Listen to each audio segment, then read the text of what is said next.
Hey, hey, hey, it is Caleb Lynch back with you here on the Daily Pause, and I am joined with some rock stars, some amazing people. I've got the Helmricks here. We got Avery and Lucy Helmrick. If you don't know them, they are the ones that lead the charge in our family ministry called C'est La Vie, and they've been doing it for, how long have you guys been doing it now? Maybe Leading? a year or so? Probably a year or so, a little over a year. I've been on the team for quite some time, so they're some of my heroes. They are amazing, amazing people. I'm so excited for what they're going to share today. But you guys, thanks for joining me. Thanks for having us. Thanks for having us. Yeah. Yeah, this will be fun. So first question on the table, how in the world are you guys holding up during this time? I know you got kiddos. Avery, I know you run your own business with the help of your wife. How are you guys holding up? How are you doing? I know it's a crazy time, but give us a little picture into the Helmrick home. Well, first of all, it's weird looking at two different screens when you're doing this because you're watching your eyes go back and forth. Not to get off tangent. We've been doing good. Business has been blessed, actually. I think, well, the other day we posted on Instagram, there's a picture on top and a picture on the bottom. The top one is me thinking about quarantine. It's laying back with my wife, just doing this. And then the bottom is a picture of Chip and Joanna Gaines, right? Yeah. Says your wife during quarantine. So that's right. I think a lot of jobs are coming in because people are looking at their houses while they're sitting and saying we need this and that done. And if you guys don't know, Avery has his own little business. It's called, what is it called? Helmstead, and he builds little barn doors like the one behind me here and other things like that. But he's a crafty man. So if you want to make your house look like Chip and Joanna Gaines' house, he's the guy to call. So there you go. Yep. I try. What else, you guys? How you holding up, though? We're pretty good. We sat down and checked in with our kids the other day at lunch and asked them, what's been hard for you this week? We specifically asked, what's something that's been hard for you? And we have 3 children. One of them said, real practically, she just wanted her own space when she was trying to do her online schooling. Our other child said that they were sick of us. They said it's just the same people all the time, and I'm sick of you, I'm sick of us. And I was like, we're fun people. So I was just trying to listen and not get offended and just be like, that's valid. It's hard to all be together. So we're good when we're good, and when we're not good, it's hard and we need to adjust. So we're kind of all over the place, but for the most part, there's been a lot of sweetness in this, and a lot of board games, cornhole. Yeah. Lucy's gotten way better at cornhole. I really have. But overall, the structure's been good. I mean, we've kind of forced ourselves to take our own quiet places when we need time apart, just so we have individually our own time and space together, or separate from each other. Sure, that makes sense. Yeah, that's really been healthy. And if your kids are sick of you and you guys are like rock star parents, you guys are so fun, then I know many other families are in that same setting. So thanks for saying that. Well, all of us as family, we all have our behind the scenes. Yeah. I wanted to tell them I get kind of sick of you guys too, but I didn't want to be mean. We're trying to be the adults. You'll see a recording of this later. Yeah. Our little time capsule. We have to be the adults in quarantine too. Yeah. Well, I saw some pictures of Avery building a boat with his son, or refurbishing a boat, and that's pretty awesome. How old is your son, Avery? He's 16. Okay. He's going on 17 this year, so time is just flying. Crazy. As you all know, with older kids, it flies by. So, but each season has its own thing, and we're embracing that. And we didn't think we'd have this quarantine, so sure. We're growing closer in different ways. And something I really appreciated is even on Sunday mornings doing church so differently, but us all getting up together and watching church and getting to look over and watch my kids watching and listening and hearing their process and getting to hear what they think of what was shared and what was stirred in them has been really, really, really precious. So have they said they're sick of the preacher yet? No, they love you. In fact, every time you say, "We love you guys," bye, Elijah says, "We love you too, Caleb." No, you guys are doing a great job. I do miss one aspect of it though, and I'm sure there's a lot of parents and people out there that can agree, is the discipling of each other's kids and speaking life into our kids from other people, because they don't want to hear it from us 24/7. Yeah, that's true. It's well, hey, you guys, I got another question for you. Tell me, we're in this pause theme right now, and those of you that are tuning in, I'm sure you're almost sick of hearing this pause theme, but we are excited still about what we see the Lord doing and how he's shaping us during this time of pause. And we see it as an opportunity to really grow and to use this time of slowing down as an opportunity to draw closer to the Lord, draw closer to our families maybe. But you guys, for you, what does it look like for you? What's the Lord doing in your hearts? What's he teaching you? How's he shaping you? What are you learning? Give me a little thought if you would. I'll let you go first. I'll go first. We were just talking today. I think I woke up at like 3:30 this morning, just uneasy and unsettled. And I was thinking about work and getting behind and stuff, because the kids are constantly coming out in the garage. And I mean, they have their moments. Dad, can you do this? Daddy, can you do that? Mm-hmm. And just getting behind on work. And I felt God speaking to me and saying, we all know he's a jealous God. So he's like, we're in this quarantine. What are you getting out of it personally since I have you there? And it all depends on how you look at it. Is the world putting us in quarantine, or is God putting us in quarantine? And if you look at it in a godly way, it's, what are we going to get out of this in a relationship with him, coming closer?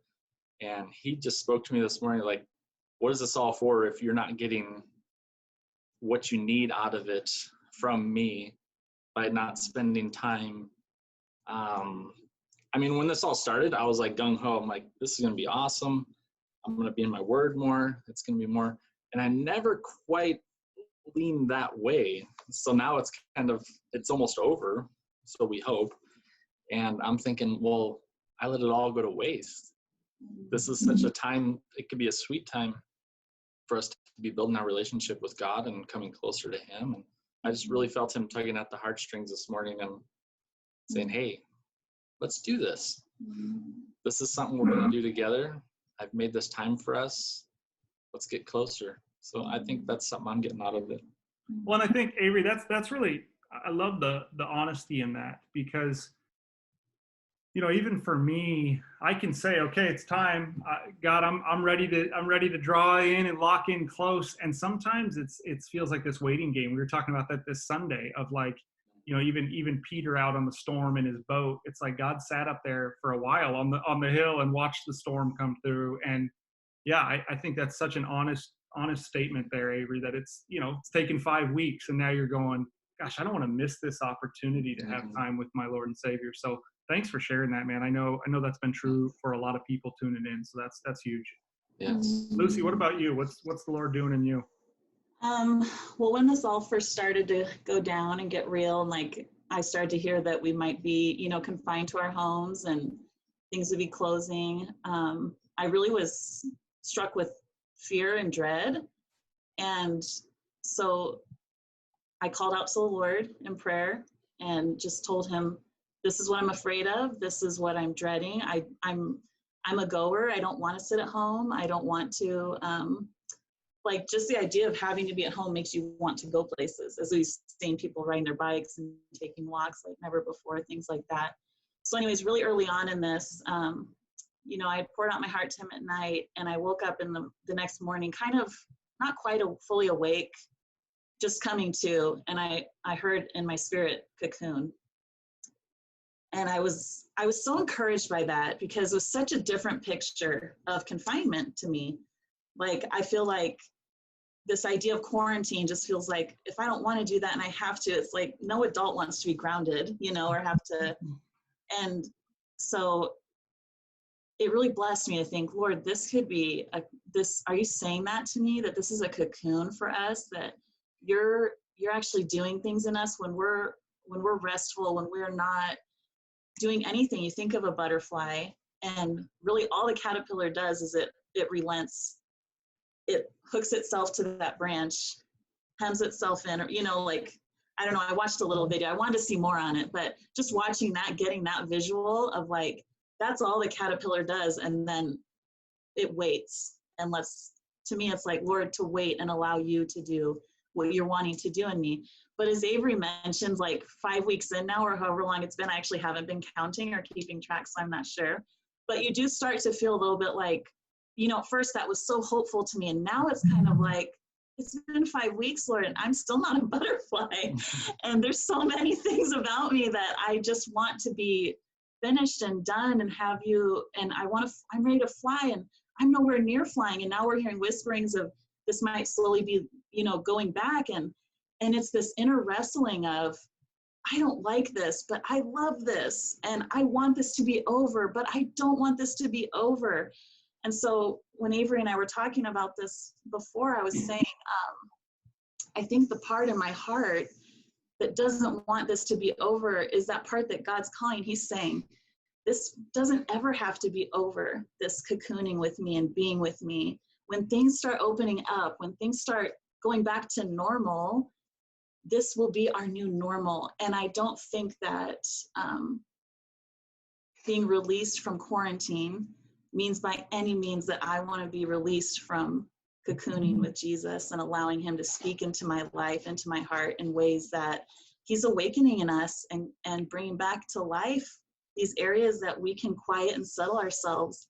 And when we stop working, he's doing such an amazing work in us. So it was so great to see how it could be such an encouragement at the beginning and then kind of come to like a place of, but I'm not there yet. And then his reminder of, that's right, and I'm still at work, and that's okay. So one thing I do want to say, we were talking about today, like Elijah, he loves looking at animal books, and I like doing the same thing. But when you really do, like she was saying, look into how the process of a caterpillar to a butterfly works. The caterpillar wipes itself or wraps itself onto the limb, and it cocoons itself, and then it completely dies. But then inside all those miraculous things that are happening, I mean, who knows how long we're in our cocoon, but all these miraculous things are happening in our home and other homes, depending on how you're looking at it, bringing Jesus into it. It's life-giving. There's life happening in that cocoon. So no matter how long we're in that cocoon, who knows when we're going to be butterflies. How beautiful. I told you guys that the Helmricks were rock stars, right? Did I mention that at the start? Come on, that is so good. I'm going to make you guys preach at one point on Sunday morning. That's what I'm going to do. Or I'm just going to steal all of what you said, and we'll just hope no one remembers watching this. Yeah. Gosh, I love it. And here's what I think is so cool. When I think about that, the truth is we have been transformed and changed, and yet he still is transforming us and changing us. It's like we've already become these butterflies as new creations, and yet this beautiful, gracious God still continues to work in our hearts and mold us and shape us. Man, what a until the day of Christ Jesus, right? Yeah, until he calls us home. Yes. And then we'll be some really kick butt looking butterflies. Oh, we are. We'll be looking good. Oh gosh. Thank you guys. That was huge. Anything you want to say to your C'est La Vie family, your crew? Yes, we love you. We miss you. I could cry just talking about you guys. I'm missing Tom awkward hugs, all the laughs and smiles in the class, looking back at you guys. It's so weird how we're physically absent, but our hearts feel so present with you, even though it's a physical absence. I know we keep calling it like a social distancing, but I feel like it's a physical distancing because we are still so connected. We love you. We're praying for you. So reach out if you need anything. And great, you got to see the ugly cry. Beautiful cry. Well, hey, here's a couple of things. Yeah, beautiful cry. We'll see you guys soon. Yeah, for sure. And here's a couple of things I want to take away from this, you guys. Gosh, Avery, as I was listening to you, just that authentic honesty that it is okay to be in process, that it is okay to not have it exactly the way that you need it today, but to continue to long, to say, Lord, I'm ready. I'm here. This is what I want. And so I love that. And then Lucy, from you, just that beautiful concept of that relenting and saying, Lord, have your way with me, do what you're going to do. And as long as it takes, I know that your plans for me are beautiful. And so I'm going to stay in it, and I'm going to hold fast to that, even if the timing isn't exactly how I wanted it to be. So gosh, what a gift those thoughts are, even for me and my home. And I can't wait for a ton of people to get a hold of this and hear this and let it bless them. So Helmricks, thank you. I know you guys are having a blast with your family. I know it's not easy though, so hang in there, and we're with you. But thank you guys for joining me, and I love you. So thanks, Caleb. Love you guys too. Yeah, love you Thank guys. you for all you guys are doing too. For sure, man. Thanks for everyone tuning in. We'll catch you again on the Daily Pause. Hope you have an amazing day, and good luck becoming a butterfly. He's with you. We love you guys. Have a good day. Bye. Bye.